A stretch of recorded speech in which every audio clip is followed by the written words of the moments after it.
Salam, how can one begin Dawah at home? What are the stages?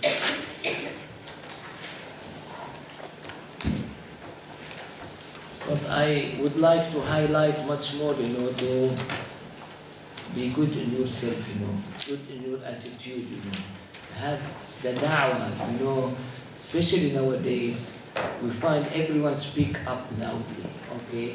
Try to prove his point, So, in such an environment, I would like to have different way, okay?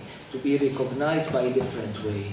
And this is what has been described by some, that the Prophet ﷺ used to love to have his companion like a beauty spot, among the people, okay? كَالشَّامَ بَيْنَ النَّاسِ, okay? And this tells us that what we have said, during Shama'il, that some people may say that Islam spread by sword, when you know those facts, about the companion, you are going to be quite sure that Islam spread by different way, by good characters, by good models, By this what we speak as the beauty spot, among the others, among the other matters, of beauty, you are going to find the companion among the other, that any one of them is going to be too attractive in his characters, to the others. And this is not only physically in this life, as the Prophet ﷺ said, whoever among my companions is going to die in one city is going to be their light, and is going to be their leader, in the hereafter. Those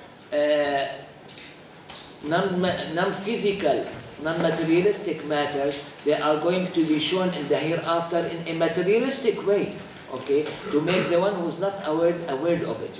When we want to translate to the da'wah, as mentioned in this question, that's mean all those matters of decency, goodness, good characters, getting along. Let's have it from the items mentioned by the Prophet ﷺ. أَحَاسِنُكُمْ أَخْلَاقًا, the best in their characters. الْمُوَطَّئُونَ أَكْنَافًا, that means they put themselves down, and make themselves easy for the others. الَّذِينَ يَأْلَفُونَ وَيُؤْلَفُونَ. You feel it, some people you may get along with them, the other you feel, no, there is something, that you cannot touch, you cannot speak, whatever, And this is experience, always we have it, So anyone who has something different than what described in this hadith of these three items, let him, before inviting to Allah subhanahu wa ta'ala, correct these matters, okay?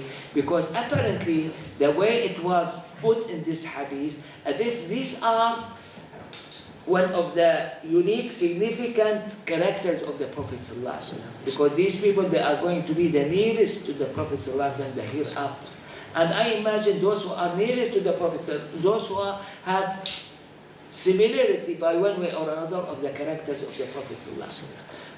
I cannot go by details. You know much better than me how successful the Prophet ﷺ was in inviting people to Allah subhanahu wa ta'ala.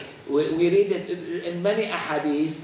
A person say to the Prophet ﷺ, you were the most hated person to me, and now you are the most beloved person to me. For sure, we know that there's support from Allah, and you name it, But to have this extreme change, within moments, without those significant characters, without those great matters, of the Prophet sallallahu alaihi wasallam, it's never to happen. Okay, so that inshallah we are lucky, to study the shama'il of the Prophet sallallahu alaihi wasallam. Why? Because I am the first one, perhaps, in real need of this, and all of you, to try to adjust ourselves, try to change ourselves, change our characters, attitude, and you name it, to these matters. By this, I have no doubt, will be successful, in inviting the others to Allah.